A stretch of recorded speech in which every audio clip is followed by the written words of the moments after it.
Hello guys, we're on our way to living our best lives, and today we're going to be addressing inferiority complex. What is inferiority complex? Inferiority complex is defined by the American Psychological Association as a basic feeling of inadequacy and insecurity deriving from actual or imagined physical or psychological deficiency.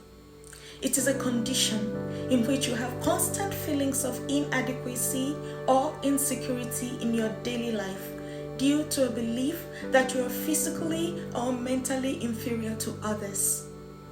You see, there are times when we feel inadequate or insufficient compared to others, probably because we failed an exam or we feel less accomplished than our peers. This is completely normal and can even encourage us to improve ourselves.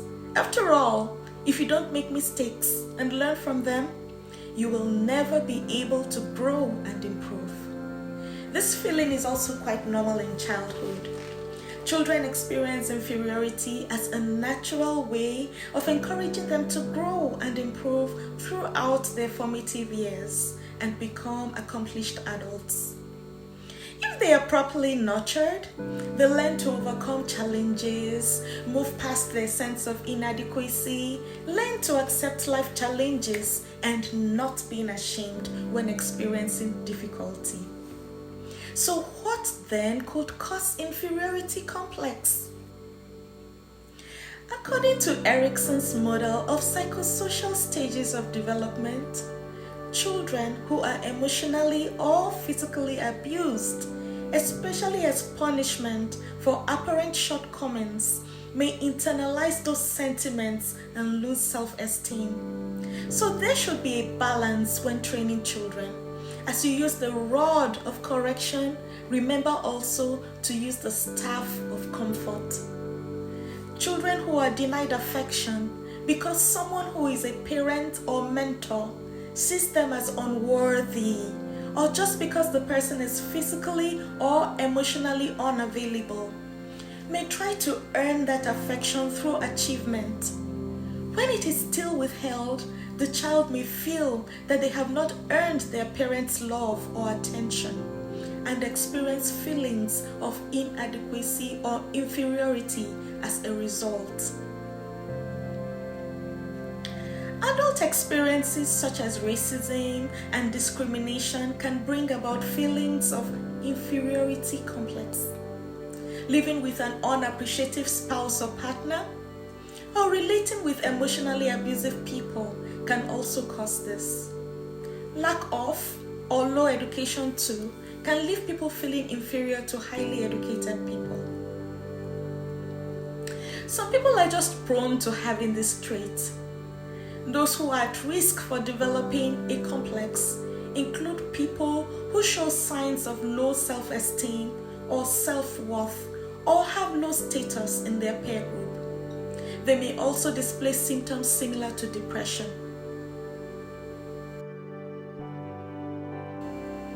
Cultural causes stem from cultural messages we receive about our perceived inadequacies. Have you heard about cultural cringe? In the fields of cultural studies and social anthropology, cultural cringe is an internalized inferiority complex that causes the people of a country to dismiss their own culture as inferior when compared to the cultures of other countries. In anthropology, cultural cringe is related to the concept of colonial mentality, and it is usually manifested in the anti-intellectualism deployed against intellectuals, scientists, and artists native to a colonized country or a former colony. What are the types of inferiority complex? Alfred Adler was the founder of individual psychology and one of the most important figures in psychology history. He described inferiority complex as two different types. Number one, primary inferiority, which is the one that starts in childhood and can lead to an inferiority complex in adulthood.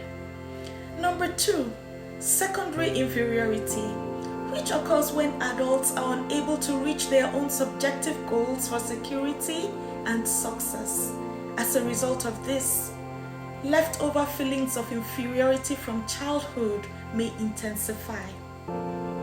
There are two types of responses to an inferiority complex.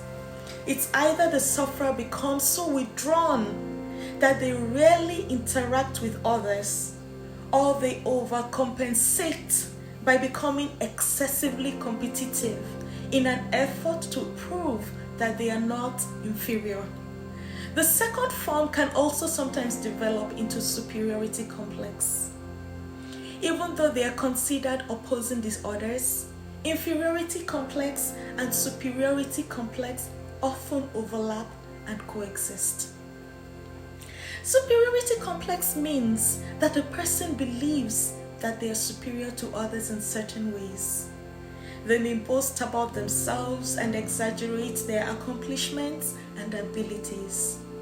Though these actions may seem to relate with someone who has inferiority complex, in Adler's theory of psychology, someone who acts superior is often actually hiding feelings of weakness, helplessness, and dependency.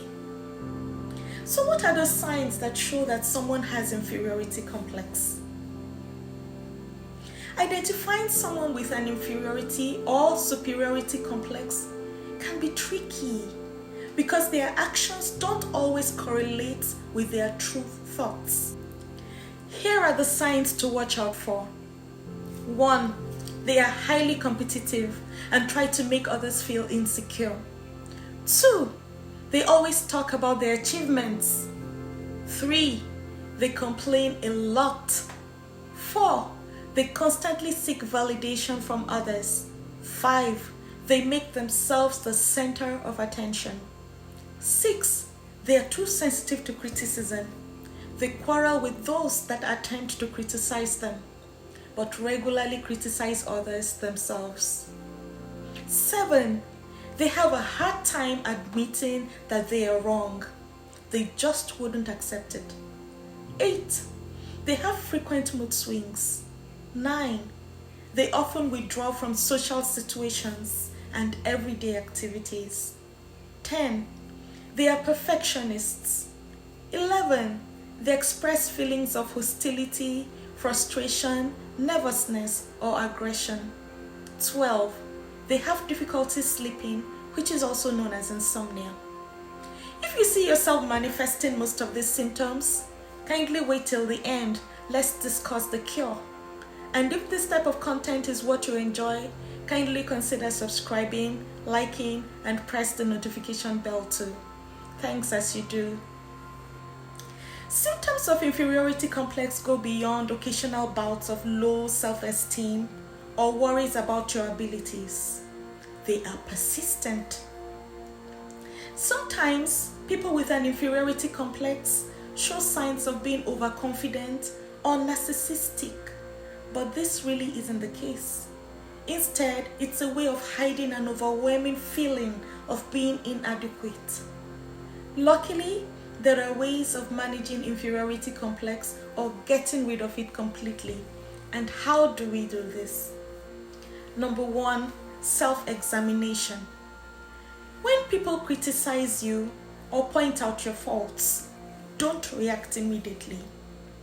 Take some time to ask yourself if it's true that you are actually doing those things you've been criticized about, and determine to change if you are. You've got to realize that none of us is perfect, and we are prone to mistakes. We only become better through self-improvement. Number 2, therapy. Psychotherapy, also known as talk therapy, is a great place to start when you decide to work on your inferiority complex. A therapist or a mental health professional can help to guide you through your past experiences with criticism, low self-esteem, or any traumas that may have shaped your negative self-image. Number 3, meditation and journaling. Meditating on scriptures and God's promises in His Word and journaling is also a very good way of dealing with inferiority complex. Journaling is simply writing down your thoughts and feelings to understand them more clearly. It can help you gain control of your emotions and improve your mental health. Licensed professional counselor Nikia Lowa suggests connecting with yourself through positive words of affirmation. This can help you drown out any negative feelings, and positive self-talk can help you to uplift yourself whenever you're feeling down. Quoting scriptural verses is also of great help. Make a conscious effort to surround yourself with positive-minded people that will uplift your spirit. Negative or toxic relationships can set us up for failure, especially if you are particularly sensitive to people constantly putting you down, or if you have a history with difficult relationship problems. So that's it, guys. Thanks for staying tuned till the end. Till my next video, best wishes from this end. Love you loads. Bye.